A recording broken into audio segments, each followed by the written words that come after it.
you're standing on the ramp at 30,000 feet, staring at an inky blackness, there is a certain intensity to it, and I enjoy that. And when you're working with glass, especially, the fear, the intensity brings you back in and makes you hyper-focused. I was more or less trying to get out of my shell because I tend to isolate a lot. I just couldn't deal with people. I had to just get away from everything. Yeah, I have PTSD. We're trying to get our life back together. We're trying to integrate back into society or, back into the community or whatever, Because a lot of times people think that, you just got out the military like 5, 6, 7, 8 years ago or 10 years ago. Like you should already be acclimatized to the way we do things, but that's not necessarily true, My therapist, she says, Tracy, I need to find you something you'll be passionate about. And so she said, I think I found something. You have that creative mind of yours. This might help. And I actually think that this is the highlight of my week. This is all I want to talk about. I can feel the joy. I can feel the walls come down. I can feel the appreciation. They share with us that they're very comfortable in this space. They feel safe, they feel challenged, and they appreciate the instruction. It's kind of like an escape too. Like they come here and there's like that 3 hours where they're just away from everything. You focus on glass and you're just like, yes.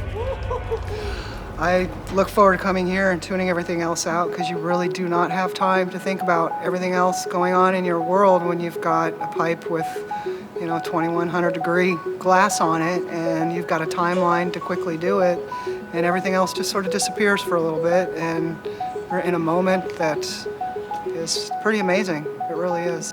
For the active duty, heat and fire is very real and recent. Less squeezing, more pulling. I'm just trying to keep it in one. There's a time element that's so fast-paced and insistent. We have to constantly move the pipe. We have to constantly reheat. We have to constantly be exactly where we need to be for the next step. I didn't do so great the first class. I was very afraid of the glass, and I'm not patient with myself and very unforgiving of myself. The temperature was really hot, and I thought, wow, I don't know if I'm gonna be able to do this. I faced my fear, so to speak, every time. That's a big deal for me, facing a fear. And even just admitting that the anxiety is there and accepting it and moving forward from it. It's pretty fun when you can finally figure something out that works for each person, so.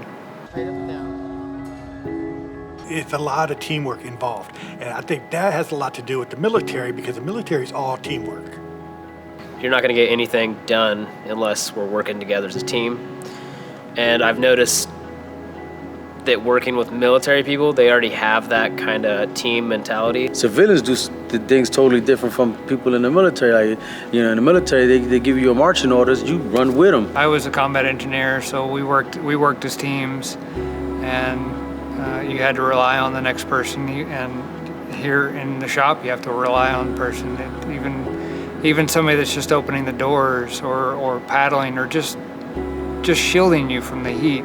The mental stimulation that I get working with a team doing glass, it's really enthralling, very invigorating.